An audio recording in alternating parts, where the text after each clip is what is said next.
por escucharnos. Esto es El Rumbo de la Tarde con Leila, Miguel y Valentín. Miguel Guerrero, Valentín Medrano, Leila Mejía en la conducción de este programa. Olga Almanzar es nuestra productora, nos acompaña también en la conducción del espacio. Israel Abreu está todos los lunes en la consulta financiera, es nuestro experto en finanzas. Gabriel Dávila es quien maneja los controles, Michael se encarga de los videos y estamos con ustedes de lunes a viernes de 4 a 5 de la tarde por Rumba 98.5. Estamos también en la internet, en la página web www.rumba985fm.com y además estamos en YouTube, en el canal de YouTube de Rumba 98.5. Hoy es lunes, estamos abriendo la semana laboral y es 6 de junio. Saludos a todos y saludos compañeros, buenas tardes. Buenas tardes, Leila, buenas tardes a la audiencia y como habitualmente empezamos con mucho ánimo, pero el día de hoy pues como es de comprender no es un día que querramos comenzar con ese ánimo porque la verdad es que la sociedad dominicana se encuentra en shock. Yo creo que es la mejor forma de describir lo que estamos experimentando en este momento en relación al asesinato, a esta tragedia ocurrida en alrededor del mediodía de hoy con el ministro de Medio Ambiente, el señor Jorge Orlando Mera. La verdad es que es impresionante, es una muerte completamente absurda, es algo que sacudió a todo el mundo. Todavía estamos así como en medio de de asimilar lo que está sucediendo y la verdad es que es lamentable. Hay tantas cosas que decir. Hay gente que está quizás haciendo todavía la idea de que esto tiene que ver con la delincuencia. Mucha gente veo que se queja en las redes sociales sobre el tema de la delincuencia. Yo no lo veo como un tema de delincuencia. Estamos hablando de un asesinato de alguien cercano a la familia, un amigo de infancia. Creo que tiene que ver con la violencia y aunque es parte del fenómeno que estamos experimentando, esta descomposición de los valores también tiene un elemento circunstancial. Hay circunstancias que explican esto desde un punto de vista que no tiene nada que ver con el tema de la delincuencia. Aún así, es triste mandar las condolencias a esa familia y yo creo que perdimos todos como dominicanos, hemos perdido, yo creo que la tranquilidad de saber que incluso con personas cercanas a uno, amigos, personas de confianza, pues pueden llegar a pasar estas tragedias. Una fortaleza, pedirle a Dios fortaleza a esa familia y la verdad es que pedirle a Dios porque en nuestro país este tipo de cosas no se sigan dando. Bienvenidos, compañeros. Saludos. Así Permite, es, si me con permite las informaciones. darle la bienvenida a usted, por favor. Bienvenido, don Miguel. Lo quiero mucho. Así es, con las informaciones que han salido hasta ahora, ¿qué es lo que podemos mencionar? Porque bueno, yo decía en las redes sociales, no es momento de conjeturas y opiniones sobre las causas, porque lo que se puede hacer respecto a ese tema hasta que no haya más información es especular. Y eso llama al morbo en las redes sociales y creo que es un irrespeto a la familia. Está en un momento de profundo dolor y por mi parte yo lo que quiero es ser solidaria y empática con esa familia que ha perdido un ser querido, una persona muy joven de apenas 55 años de edad. Pero sobre las informaciones que sí ya se han dado a conocer, esta persona, Miguel Cruz, estudió con él incluso en el Loyola, es hijo, él está vivo, es hijo Miguel Cruz de alguien que fue jefe de la Fuerza Aérea en el gobierno de Salvador Jorge Blanco, su padre de Orlando Jorge Mera, era un amigo de infancia, hay muchas fotos en las cuales, fotos recientes, se les ve compartiendo juntos. De hecho, es la razón por la que entró con tanta facilidad, sin ningún tipo de requisa ni nada, al ministerio, porque era una persona de su confianza.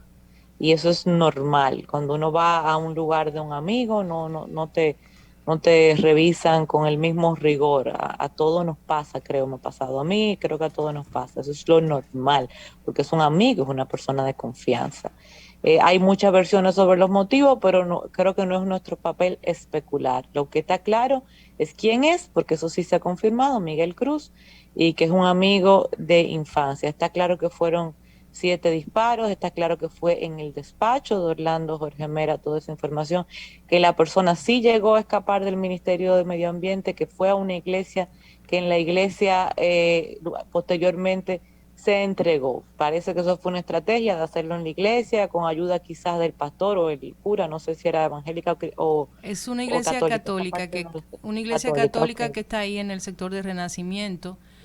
bueno, el cura, sí, me imagino. Es Sí. una movida inteligente para evitar que sea una balacera, una cosa. La pregunta es Eh, cómo llegó ese hombre ahí, o sea, después de tú darle sí, 7 disparos, ¿cómo ese hombre logra salir del exactamente. ministerio sin que la seguridad o Sí. la gente que estaba ahí pudiera tener alguna Un acción para tipo muy hábil, detenerlo? ¿eh? Un tipo muy hábil. Creo que es o fue militar, dueño de una armería, dueño de una constructora, un tipo hábil, sin duda, un tipo muy hábil. Como dice Olga, esto no es un tema de criminalidad, sí, violencia, son cosas diferentes. Si lo fuésemos a tipificar, es una riña, o sea, una discusión acalorada, evidentemente, una No, no, no, riña no, no. que, No, que no. tuvo como consecuencia un Pero homicidio. O sea, yo quiero, una de las dos partes estaba armada estamos y hablando tuvo de como que no debería consecuencia un homicidio, especularse no es sin especulación. criminalidad, no es delincuencia, es otra cosa en Sí, pero realidad. no se le puede bajar. Don Miguel primero, disculpe. Digo, yo solamente quiero decir algo. Y no Miguel no quiero, se oye. yo solamente quiero decir algo. No es que el micrófono de Miguel está Ah, apagado. Eh, bueno,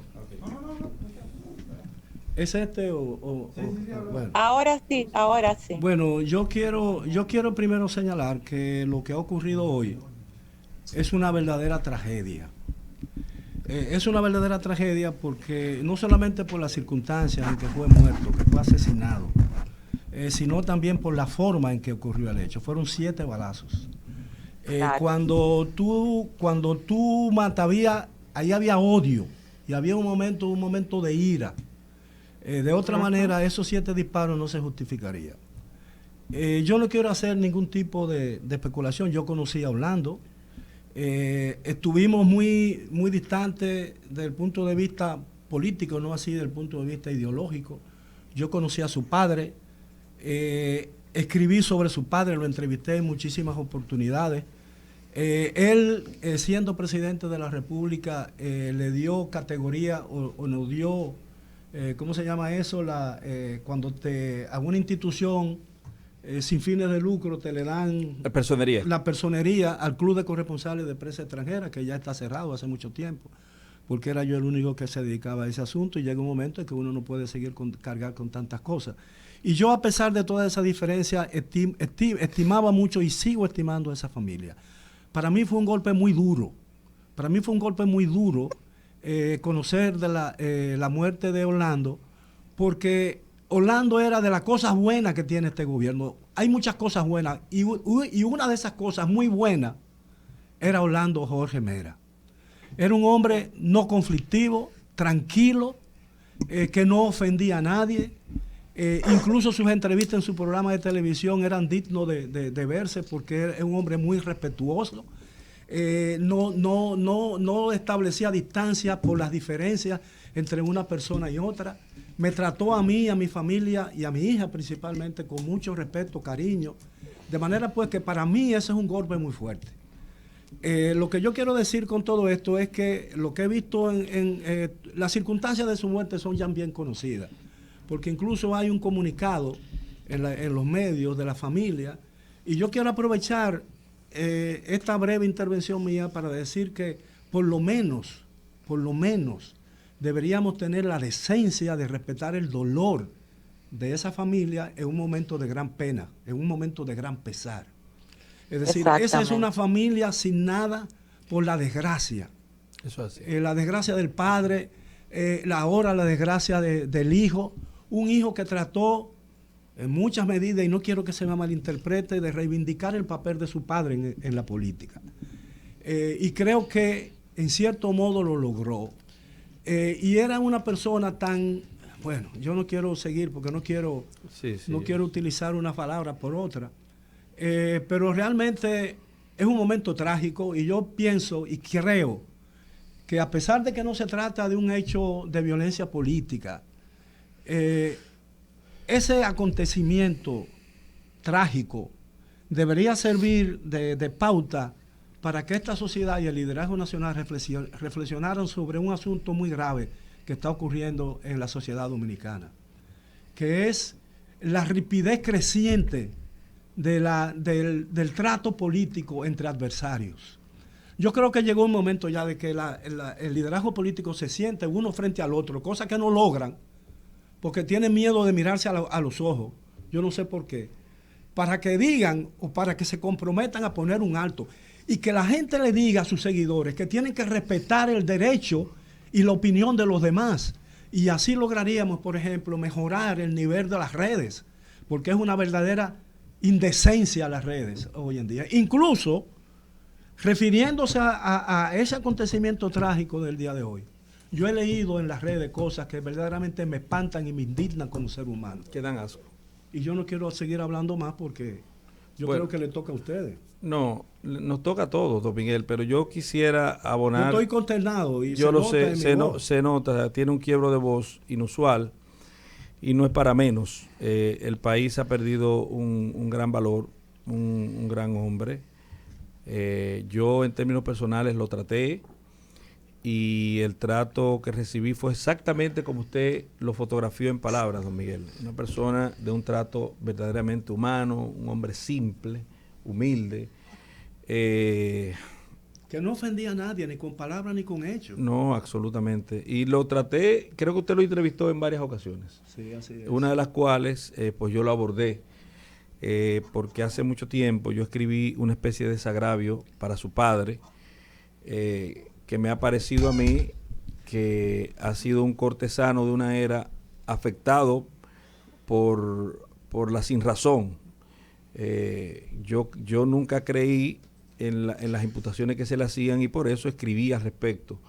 Y cuando lo traté y se lo mostré, se emocionó muchísimo. Y antes se lo había mandado yo a doña Milagros Ortiz Bosch, que me dijo, ay, se lo voy a mandar a Orlando. Me pareció muy, muy bonito, muy, muy correcto lo que escribes. Y cuando hablé con Orlando, me dijo, se lo voy a mandar a Lidia Leticia, se llama su hermana. Sí, Lidia Leticia es viceministra de la presidencia. Sí. ¿Qué decir? ¿Qué decir que no se haya dicho ya en palabras de ustedes, de Olga, de Leila y suya, don Miguel? Hemos perdido, la República Dominicana está herida. En esta herida, en esta afectación, todos debemos hacer conciencia, como usted apunta, de que lo más importante que es la vida es muy frágil. Es solamente un pulso, un respirar. Se pierde en un suspiro la vida. Se pierde en un momento. Y entonces nosotros vivimos importantizando cosas. Pero lo que yo creo que no vamos a lograr, don Miguel, es eso que usted aspira, a eso que usted pide, eso que usted clama. Y que yo creo que es correctísimo, es muy bueno. Sería la procura non plus ultra, pero lamentablemente los compromisos y la rispidez, el odio en las redes, el odio que antes de estar en las redes debe estar en el alma, que se manifiesta por ahí, esa pus social, no va a permitir que nosotros alcancemos esa procura suya, ese encuentro sincerizador del liderazgo nacional. Eso es muy poco probable. Yo creo que es momento el que se crea mínimamente una persona decente, es momento de estar al lado de esta familia, de pedirle a Dios que le dé el sosiego necesario, que realmente cuán lamentable que hacerle saber lo mucho que nos duele a quienes le conocimos y a quienes no le conocieron, porque personas me han llamado, me han escrito, acaba de escribirme una persona, porque antes de venir aquí yo venía en la transmisión de CDN Televisión, hablando al aire con Félix Victorino y Catherine Hernández, y decía que mucha gente me habían escrito diciéndome, óyeme, yo no lo conocí, pero siento como que perdí a alguien de mi familia, como alguien, y es normal en una persona con tanta exposición pública. Y me acaba de escribir una persona en ese sentido, y ciertamente noto en usted, don Miguel, en Israel también, noto esa tristeza, esa ruptura, ese quebranto en el alma. Y así se siente la nación dominicana. Y no porque todos los muertos después que son muertos son buenos, porque no es eso. Yo estoy tratando de ser lo más honesto posible. Porque no pasa lo mismo cuando uno recibe información de que una persona que se considera un antisocial, por ejemplo, pierde la vida. Bueno, la gente dice, bueno, perdió la vida. Estamos hablando de un prohombre, una persona buena, una persona decente, una persona correcta. Alguien me decía, porque no conocía esas interioridades, un excelente padre de un diputado. Sí, de Orlandito. De Orlandito. Que ha tratado de hacer una diputación diferente, decente, de alto nivel. Muy alto nivel. No es una persona controversial, no es un tipo polémico. Yo nunca he escuchado, nunca escuché de labios de Orlando, ni nunca he escuchado de labios de su hijo, Orlandito, una palabra de odio o una palabra de ofensa contra un contrario. Todo es totalmente distinto. Miren, yo que tengo siempre temas que analizar los lunes, pues definitivamente no me siento en ánimos de hablar de ningún tema en el orden que no dé como resultado, tú sabes, la lamentable pérdida de don Orlando Jorge Mera, a quien conocí, con quien trabajé política y con quien en muchos momentos, donde quiera que nos encontrábamos, compartimos ideas y diálogos relativamente amenos. Definitivamente una gran pérdida para República Dominicana. Lamento muchísimo que un hombre con los valores que Orlando le adornaban y que, como dice don Miguel, en alguna medida trató de reivindicar no solamente a su padre, sino también a la política en sentido general, que todos debemos hacer algún tipo de aporte para reivindicarnos y reivindicarla.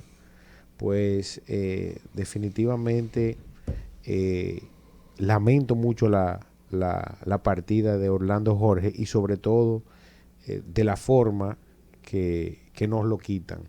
Yo creo que en todos los órdenes, Orlando fue un hombre correcto, como citó Valentín, inclusive en aquellas personas que no lo conocían, que no tuvieron la oportunidad de conocerlo de cerca, como es relativamente mi caso, mientras él fue secretario general del PRD, mantuvimos una relación relativamente cercana y políticamente, inclusive llegamos a visitar provincias y municipios juntos, compartiendo en el mismo vehículo. Yo creo que en el espejo de los niveles de violencia que se experimentan día a día en República Dominicana, yo creo que debemos vernos tanto en el caso de don Orlando como en el que fue el caso de Juan de los Santos, Juancito, como en su momento se le llamaba, se le apodaba. Yo creo que en alguna medida los funcionarios públicos de ese nivel, pues Orlando Jorge Mera, creo que son 22 los ministros que hay en República Dominicana, en ese mismo orden jerárquicamente, son dentro de los mismos, los 22 hombres con más poder político que en un país existen, en este caso República Dominicana. Pero hay 22 ministerios en el país, yo no sabía. Creo que son 22 o 23, no recuerdo muy bien. Y esos son en ese orden jerárquico, por encima de ellos el presidente, personas de alto nivel, el cual deben ser protegidos, deben ser cuidados, inclusive de las personas más allegadas, que es el caso de Orlando Jorge Mera y fue el caso de Juan de los Santos. Pues el país sufre, pasa por la profunda pena de vivir esta situación que en todos los órdenes nos afecta. Si bien es cierto que República Dominicana vive una situación delicada desde el punto de vista de la delincuencia, no menos cierto es que los niveles de violencia que experimentamos, inclusive al desplazarnos en las calles de República Dominicana, amenazan en cierta medida con nuestra estabilidad física y emocional, en el peor de los casos, o en el mejor de los casos, la emocional. Yo creo que definitivamente República Dominicana acaba de perder un gran hombre. La verdad que es irritante también. Como dice Miguel, algunos comentarios y especulaciones y conjeturas de la gente en redes sociales Y en chat de WhatsApp, mire, yo estoy en un chat de WhatsApp donde se supone que muchas de las personas que están, que casi todas las personas que están ahí son gente de mucho nivel. Hay políticos, comunicadores, intelectuales. No se supone que hay ni faranduleros, ni chismólogos, ni nada de eso en ese chat.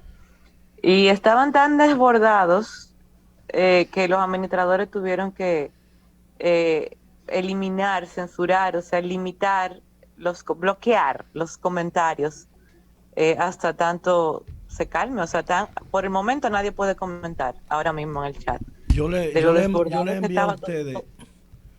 ¿Eh? yo le envié a ustedes por WhatsApp hace unos días una historia sobre, bueno, no una historia, sino un relato de una fábula de Sopo sobre la lengua, el poder de la lengua, es decir, el órgano del paladar, ¿no?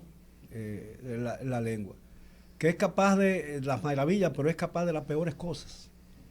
Porque la lengua fomenta el odio, fomenta la discordia, fomenta la ofensa, fomenta muchísimas cosas, así como puede ser lo mejor del mundo, porque la lengua es lo que nos permite la comunicación, nos permite muchísimas cosas. Y aquí se está haciendo un mal uso de la lengua en las redes.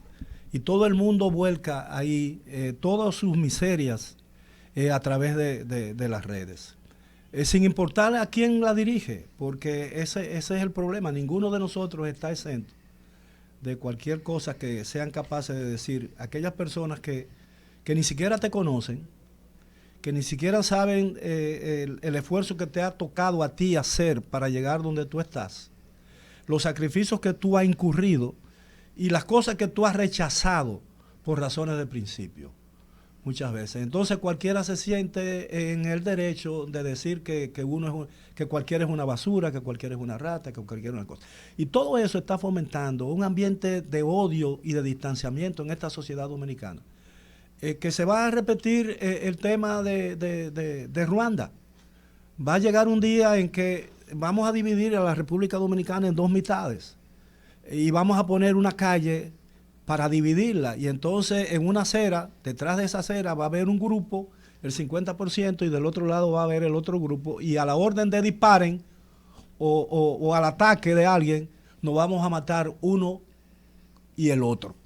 Entonces yo creo que llega un momento en ver la perspectiva de lo que estamos construyendo, de los valores que hemos estado perdiendo a lo largo de nuestros últimos años por culpa de nuestra negligencia, y por culpa de nuestra apatía y por culpa de no darle importancia a lo que realmente tiene. Y entonces va a llegar un momento en que todo lo que hemos construido a lo largo de un doloroso pasado, lleno de sacrificio, lo vamos a perder por lo que alguien llamó el espíritu del placer, el placer de la ofensa, el placer de la vida. El hedonismo. Sí. Mire, hay que hacer algo. Yo le voy a decir una cosa. Yo me considero ser una persona que siempre apela a la lógica. Y le voy a decir algo. Ahí está el tema humano, que inevitablemente, no importa lo profesional que uno quiera hacer y mantener la postura, la verdad es que uno se afecta. Cuando uno ve casos como estos, uno se afecta, porque uno piensa siempre en los escenarios. Esa persona se levantó hoy de su casa, fue a su trabajo feliz para hacer su trabajo, su familia se despidió de ella. O sea, uno piensa tantas cosas. Pero también yo quiero apelar al otro aspecto de este tipo de tragedias. Es un aspecto un poquito más técnico. ¿A qué me refiero?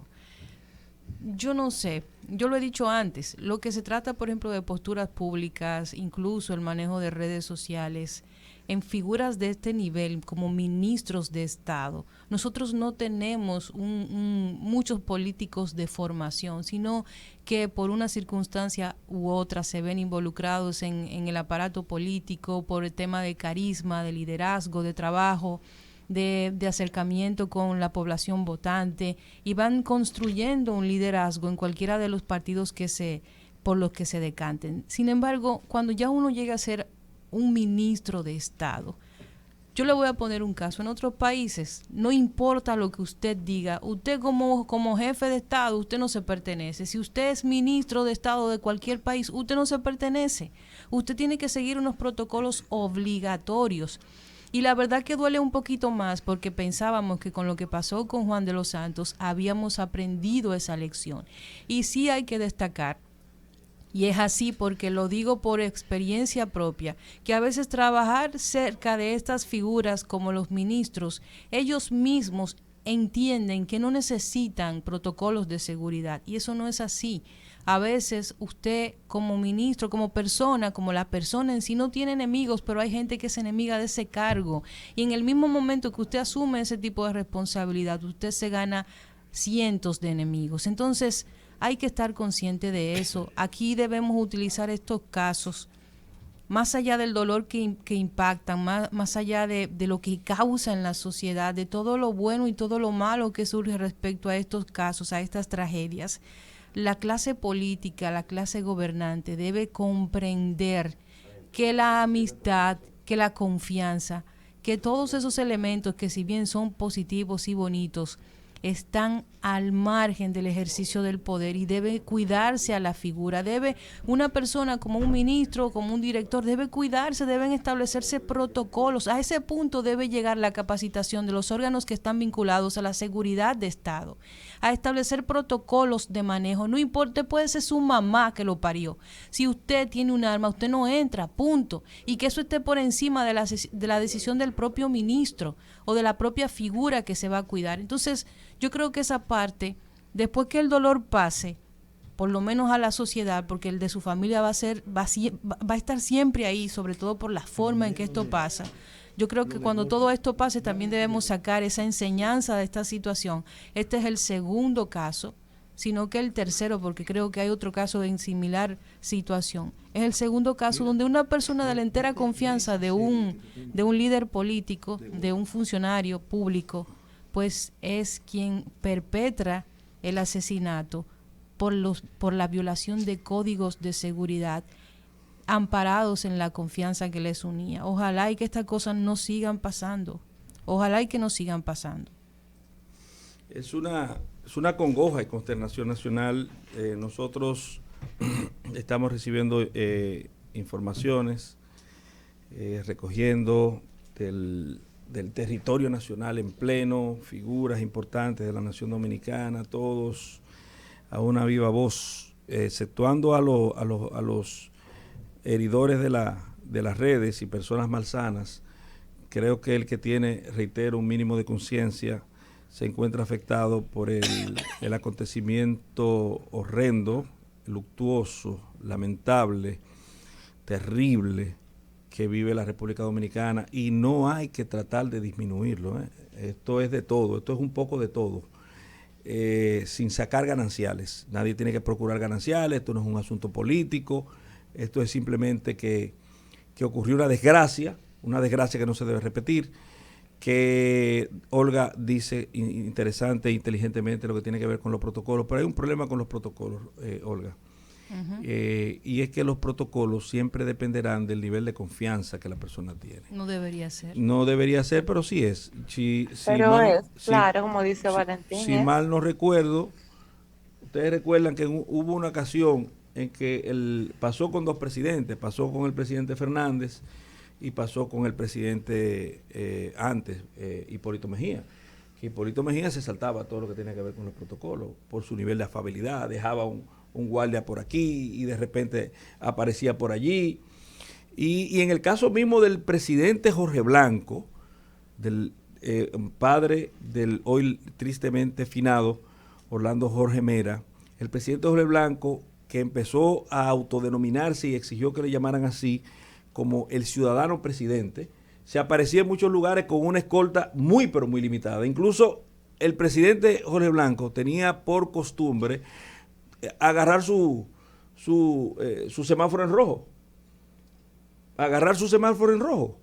O sea, detenerse en el semáforo. Sí, como todo ciudadano. Porque él decía, yo soy un ciudadano. Yo soy un ciudadano presidente. Los presidentes tienen un problema aquí, que es que no saben establecer la diferencia entre una campaña electoral y el ejercicio de la presidencia.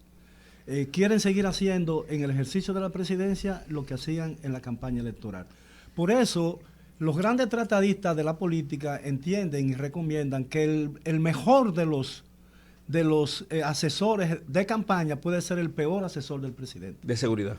No, y del presidente, Bueno, sí. porque siguen igual, siguen pensando igual y siguen recomendándolo igual. Entonces, ustedes han mencionado a Hipólito Mejía, a Leonel Fernández, ¿no? En una ocasión, don Miguel, para culminar y cerrar la idea, en una ocasión cambiaron, no sé si usted recuerda, la persona que estaba detrás de Leonel Fernández. Que supongo yo que era el jefe de seguridad, por lo menos para las actividades protocolares, las actividades públicas. Y la gente se quejó, porque la persona lo hizo inaccesible hasta cierto punto. Entonces, eso es de algo que se cuidan los políticos también, de mantener el nivel de acceso de la gente hacia ellos, porque eso le puede restar desde el punto de vista político. Pero hay una diferencia, quizás no ha habido dos presidentes tan similares en la historia reciente de la República Dominicana como Hipólito Mejía y Leonel Fernández. Y le parecerá extraño lo que yo voy a decir, porque eran idénticos. ¿En qué orden? Bueno, porque la informalidad de Leonel Fernández era similar a la formalidad del presidente Mejía, y en eso se parecían. En que era todo lo contrario. Entonces, en cuanto a Leonel Fernández, era la formar informalidad presidencial de Fernández con la informar formalidad del presidente Mejía. Y Hipólito Mejía llegaba a los sitios primero que los invitados, y primero llegaba. Y a veces tenían que esperar y se quejaba de sus asistentes y de sus funcionarios, cuando le tocaba ir a un lugar donde tenían que estar presentes otros funcionarios por la naturaleza del acto en que presidía el presidente. Y a veces la gente se acostumbró tanto a la informalidad del presidente Fernández que llegaba tarde a los sitios. Porque dice, ¿por qué va a llegar a las 10 si él va a llegar a las 12? ¿Entiendes? Y entonces llegaban a las 12 menos cuarto. Entonces, lo que quiero decir con todo esto es que el ejercicio de un cargo como la presidencia de la República su planteamiento requiere una formalidad que no puede ser alterada, porque el protocolo lo exige, ¿entiendes? Porque es así. Mira, bueno, no, yo entonces sí, porque puede lo que usted quiere decir es que Leonel, dentro de su formalidad, era más informal que Hipólito. Y no, que no, parecía no, lo que yo quiero decir es que la formalidad, la informalidad formal o la formar informalidad de Fernández era muy parecida a la informalidad formal o la formar informalidad del otro. Escúcheme, es un juego de palabras. Yo supongo que tú conocías al presunto matador, Miguel Cruz. Sí, lo conocía. ¿Tú lo conocías? Ahora, yo era un niño cuando su papá era el jefe de Estado Mayor de la Fuerza Aérea. En la época de Jorge Blanco. En el gobierno de Jorge Blanco, y él era representante de una marca de pistolas, Caranday. Caranday, que tenían fama, tú que sabes de temas de armas por el tema de la compañía de seguridad, Israel, Caranday no es una marca que tenía fama de que se encasquillan. Así es una pistola de muy mala calidad. No obstante, en República Dominicana, en el gobierno de Hipólito Mejía, se hicieron muy populares porque Hipólito Mejía compró a la sazón, cuando fue presidente, armas y las distribuyó entre las fuerzas castrenses y también en la vida civil hasta antes de la prohibición que produjo el mismo Hipólito Mejía. Que todavía se mantiene. Esa misma marca, Caranday, Israel. Bueno, sí, así es. Yo soy... Que fue la marca que él usó, según reporta la prensa. No sé si fue esa la que él usó, pero él distribuía... Si la prensa reporta eso, bueno, y tiene lógica, si esa es la marca que representa. Yo creo que aquí debería restringirse, primero prohibirse y después restringirse, o primero restringirse y después prohibirse la venta de armas civiles, porque... Como dijo una vez Deng Xiaoping de las armas nucleares de Rusia, le advirtió a los Estados Unidos, el que tiene armas piensa usarlo en algún momento. El que anda con una pistola al cinto, deja de usar la cabeza para usar el arma. ¿Entiendes? Por cualquier breve discusión. Mira, ahí dicen en la versión, hablamos de que no debemos especular, pero ya está publicado en los medios serios, tradicionales de este país, que antes de los disparos hubo entre ambos una aparentemente acalorada discusión. El tipo le estaba reclamando algo a Orlando. Sí, los empleados lo reportan porque lo escucharon. Sí, exactamente. Y entonces lo disparó. Si ese hombre no hubiera tenido arma en ese momento, Orlando estuviera entre nosotros. Estuviera vivo. Quizás sí, quizás no, porque también un machete mata. Bueno, está bien, pero esa es otra arma. Esa es otra arma. O un bate de béisbol. Pero esa es otra arma. Sí, ¿Cómo tú vas a entrar a un despacho con una pistola o con un machete? Son armas, pero las armas en su momento se utilizaron para equilibrar, porque era la lucha del más fuerte y el más fuerte abusaba con su fortaleza. Entonces las armas equilibraron. Sí, lo que pasa es que el arma es lo que hace a uno más fuerte que el otro. El arma equilibra a veces. No, bueno, a veces equilibra, a veces. Pero yo no estoy de acuerdo con el tema de las armas que Miguel establece. Yo tampoco. Un arma de fuego, don Miguel. Es una discusión compleja, Israel, en la que nos estamos metiendo. El control de armas. Ahí hay debate. Sí, pero el problema. Pero el control de armas debe estar en manos de la persona que la poseen de forma ilegal. El arma de fuego sin bala es lo mismo que un martillo. Igualito con un martillo. Usted le saca la bala a un arma de fuego, cual que sea, y es un martillo, que usted martilla con ella, pues no sirve para más nada. Pero sí, nadie anda con un arma si no está cargado. Exactamente, eso es así. Pero si a una persona... Brillante, profesor. Sí, nadie anda. ¿Quién? ¿Qué es lo que está diciendo porque el profesor? Lo importante no es un arma, porque el problema es que tú andas con un arma, y es muy peligroso andar con un arma si tú no sabes si está cargada o si no está cargada. Mira, lo que dice Valentín es tan cierto. Y el que sale con una pistola al cinto, sale con la intención de usarla. De protegerse. O no tiene el suficiente coraje y valor para no usarla.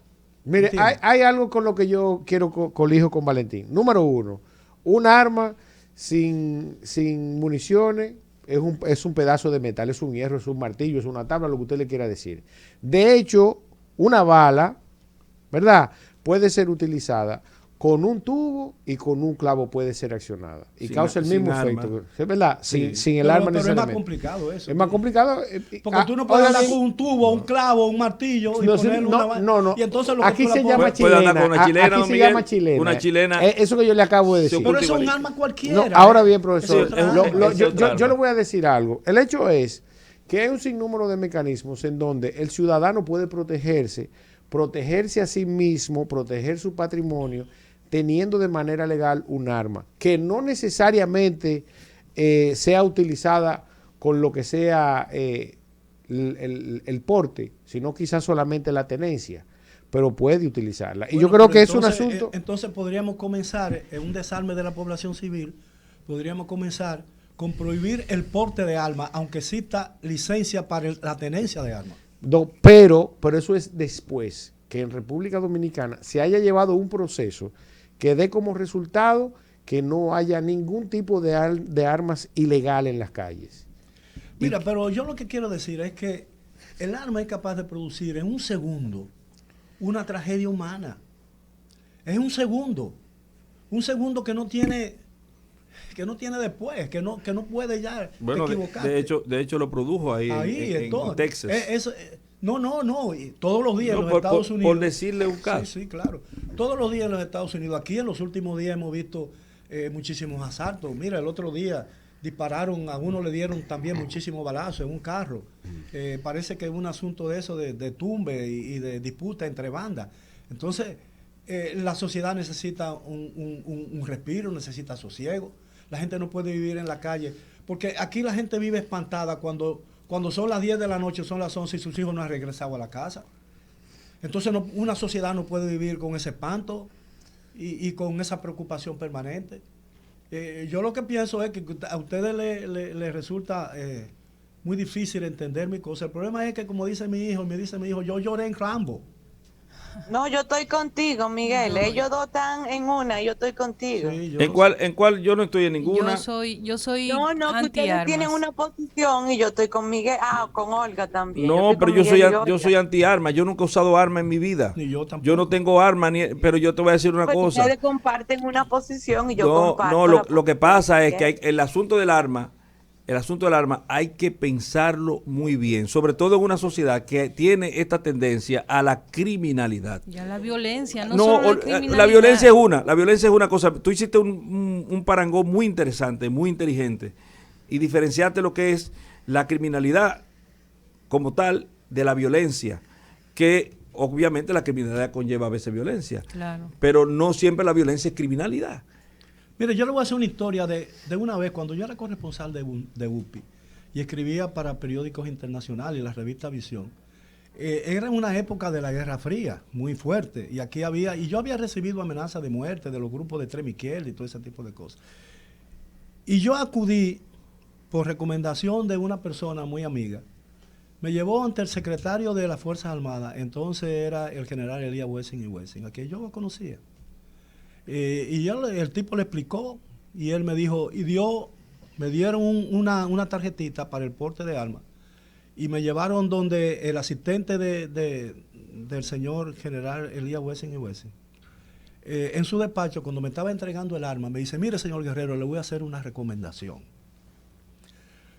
Yo espero que usted no tenga necesidad de usar esta arma en ningún momento de su vida, pero cuando lo haga, trate de dar para que no tenga un cojo detrás de usted toda su vida.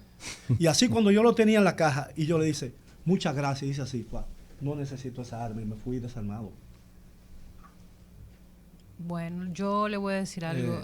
Yo creo que mi experiencia, no que sea así, porque mi realidad y mi verdad no debe ser la verdad. Pero en los últimos años yo he notado, yo creo que hemos subido un poquito los niveles de violencia. Yo veo mucha prepotencia en las calles, veo cómo la gente por débiles motivos es capaz de buscarse un problema. Siento que muchas veces la gente reacciona y luego piensa y no a la inversa. Yo creo que este tipo de cosas siempre te plantean una suerte de reflexión, un punto de inflexión para comenzar a pensar. Yo veo constantemente eso en la calle, la gente, la prepotencia, la arrogancia. Yo creo que es un llamado también. Ya hace mucho tiempo que uno no utiliza los medios de comunicación con estos fines, pero hacer un llamado a la población antes de tomar una decisión. Yo sé, como dice la sabiduría popular, que cada cabeza es un mundo, pero antes de usted tomar una decisión impetuosa, sin pensar, deténgase, respire un poquito, respire hondo antes de tomar cualquier decisión, porque hay cosas que, como ustedes bien dicen, en un segundo pasan y ya no hay vuelta atrás. Ya no hay vuelta atrás. Bueno, pero volviendo a las armas... Es que la bala no da reversa. No, la bala no da reversa, pero vamos a ponernos en muchos planos hipotéticos que pueden ocurrir. ¿A cuánta gente no la han secuestrado en su propia casa y violado a las hembras, hasta los varones? En ese momento un arma es una solución. Claro que sí. Es una solución. Claro. Entonces, no hay que ser tan rígido con respecto al tema. O sea, no es un asunto de ponerse de este lado a aquel lado. Yo soy anti-arma, pero en un mundo hipotético donde no existe la violencia ni el mal, donde no existe el daño, donde no existen los delincuentes, en ese mundo hipotético yo creo que los policías deben andar con macana. ¿Qué exigen? ¿Qué exigen, por ejemplo, en algunos países exigen, por ejemplo, incluso para la licencia de conducir, exigen un examen psicológico? Evaluación psicológica. Entonces, la venta de una licencia de porte o de tenencia de armas debería también exigir eso. Pero aquí lo exigía. Bueno, lo exigía. Lo exigía. Aquí tenía que hacerse un análisis psicológico. Aquí no hay institucionalidad. Ese es el tema con otros países que se respetan. En el país que más se respeta, solamente tú necesitas tener una identificación. Sí. En el país que más se respeta del mundo, estamos tú nada más hablando necesitas de una otro licencia problema. de conducir y de una vez te dan el arma. Estamos Si hablando... No, en los Estados Unidos, un Ahí adolescente mismo. va a una tienda Sí. y compra un arma y no le preguntan más nada. Y no le venden una botella de cerveza. Y no le venden una o de botella ron. de cerveza o de ron. Así mismo. Exacto. Entonces, Porque la legítima defensa realmente en Estados Unidos tiene dos variables que se consideran. La primera desde el punto de vista legal, el derecho a la legítima defensa, y el derecho a la legítima defensa desde el punto de vista de la seguridad corporal, personal y patrimonial, que se ejerce con la protección de un arma. Entonces, ¿qué es lo que supone darle sentido, verdad, a ese sentimiento que nosotros llamamos seguridad? esa es la segunda Que le ha enmienda. costado Segunda miles de millones en lobismo a ese sector en Estados Unidos, que es muy poderoso e influyente, sobre todo en la política, en los representantes de cada estado, que han mantenido todo el tiempo a base de papeleta. Pero vivimos en un mundo en guerra. Esa es la realidad. Nosotros, ¿qué armisticio hemos tenido nosotros en términos, en tiempo? El más largo armisticio que hayamos tenido como humanidad. Yo no recuerdo cuándo fue que duramos 1 año, 2 años sin guerra. Aquí en la República. No, en el mundo.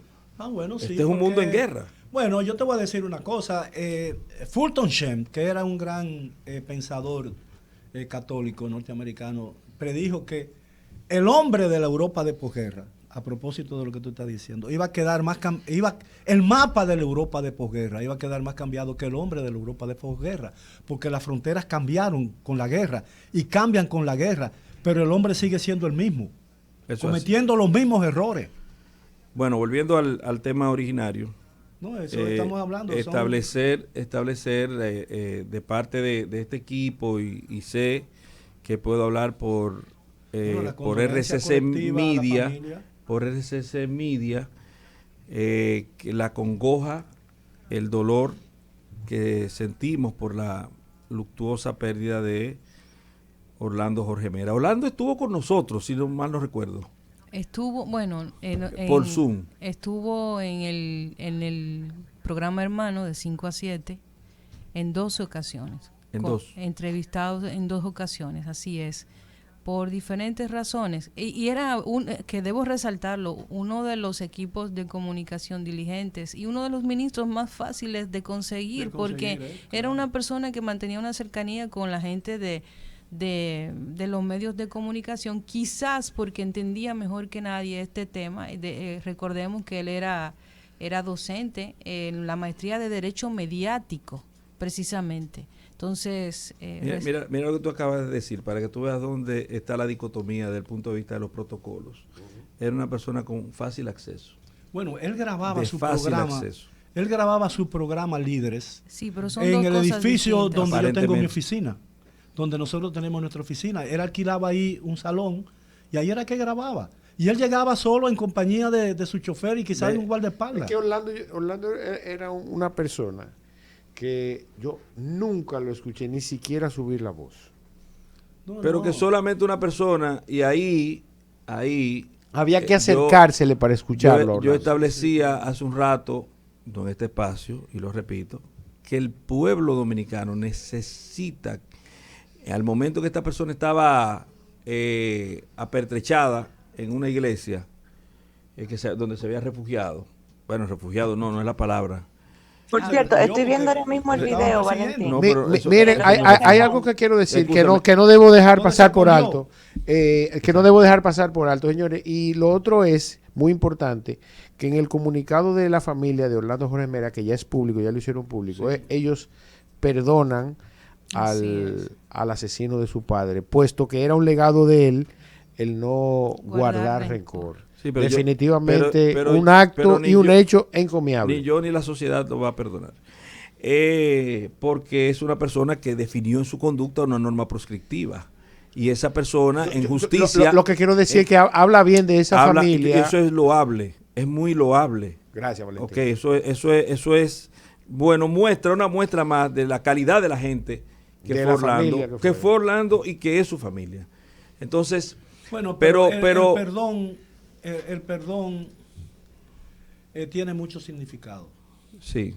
El perdón no es un atributo de los seres humanos. El verdadero perdón, el que trasciende, no es un asunto. Ellos, no sé cómo llamarlo, eso es un buen gesto de la familia y yo lo aplaudo. Yo en su lugar quizás no actuaría de esa manera. Yo no quiero estar en su lugar. Yo no actuaría así. Yo no quisiera vivir ese momento que está viviendo la familia. Pero el perdón, el verdadero perdón, se consigue a través de la expiación de la pena. Correcto. Que es lo que ideó el sistema de punición, el sistema jurídico.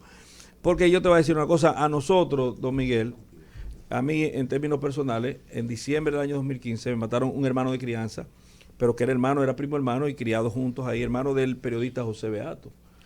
Sí, y nosotros, ¿qué hicimos? Nos constituimos en querellantes de actores civiles y lo perseguimos a los comisores del hecho. Un ingeniero joven, muerto el mismo día 25 de diciembre, que estaba visitando a su madre, que estaba enferma, y para pasar ese día de festivo con la madre, y lo mataron, unos fascinerosos.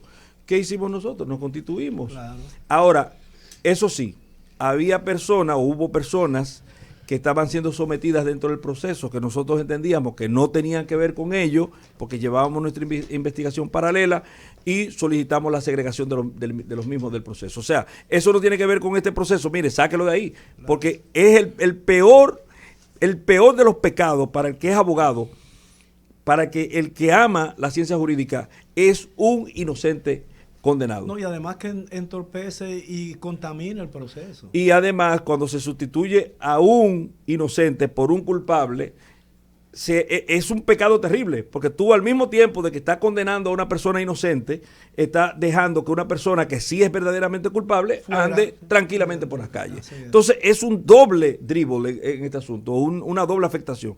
Entonces nosotros pedimos sáquenlo a eso, y a los otros 30 años a cada uno. O sea, eso pedimos y eso le concedió la justicia del hombre. Entonces, ¿qué hay con este proceso? Hasta donde yo entiendo, porque hay un asunto que era lo que iba a decir ahorita, don Miguel, ahora mismo le pasó, es que la sociedad necesitaba que esta persona fuera capturada viva. Sí, claro. Viva. ¿Por qué? Porque uno tiene que saber que sin razón el denominado móvil llevó a este tipo de locura. Porque la sociedad necesita estar tranquila con respecto a eso. Es un derecho que tiene la sociedad. Los móviles son derechos de la sociedad. Aquí en el sistema dominicano no se discute el móvil. Se discuten los elementos constitutivos de la infracción. El móvil es un derecho del colectivo. La sociedad tiene que saber por qué usted hizo eso que se dice que usted hizo. Porque es es el camino directo para sanear a la sociedad. Exactamente. Ahora, yo digo que el perdón llega con el tiempo. Es un atributo del tiempo. Porque incluso el perdón no le sobrevive al olvido. Wow, ¿cómo fue eso? No le sobrevive al olvido, porque tú puedes perdonar con el tiempo la pérdida de un ser, la pérdida alevosa, en un acto alevoso de un familiar. Y tú te acostumbras a esa pérdida. Llega un momento en que tú te acostumbras a esa pérdida. Yo, a pesar, por ejemplo, cuando mi padre murió, ¿tú sabes qué fue lo que yo descubrí con el tiempo? ¿Qué es lo peor de la pérdida de un padre? Que aprendes a vivir sin él. A mí me pasó algo parecido. Eso es lo peor. Usted cree que usted está casi llorando y usted dice no, que aprendió. No. Pero eso es verdad. No, Miguel. Usted se acostumbró. Se aprende a vivir sin él. Bueno, esa es la tragedia. Se aprende a sobrevivir. Sí, bueno, a vivir sin él. Bueno, y tú vives. Con el tiempo te das cuenta de que todo se olvida, que todo se olvida. Todo pasa y todo queda. Sí, como diría una canción, creo. Todo pasa y todo queda en Miguel Hernández. En voz, claro está, de Joan Manuel Serrat. Bueno, con este luctuoso acontecimiento del día. Sí, justamente a pasarle la batuta. Lo que pasa es que yo siempre le paso la batuta. No, pásale la antorcha. La antorcha. Reiterar la congoja, el dolor, el llanto interno que todos aquí sufrimos por la pérdida de Orlando, y es sincero, no son palabras vacías, desconectadas de lo que sentimos. Una persona a la que tratamos y quisimos, y con ese dolor que yo sé que es del colectivo nacional, nosotros la rima pasamos 54 a Leila para que despida formalmente el programa. Así es. La rima 54. ¿Cuál es? Cerraron sus ojos con un tenía abierto, taparon su cara con un blanco lienzo, unos sollozando, otros en silencio, de la triste alcoba todos se salieron. Mañana a las 4 de la tarde estaremos aquí para otra entrega del programa. Mientras tanto, sigan con la programación de Rumba. Hasta mañana.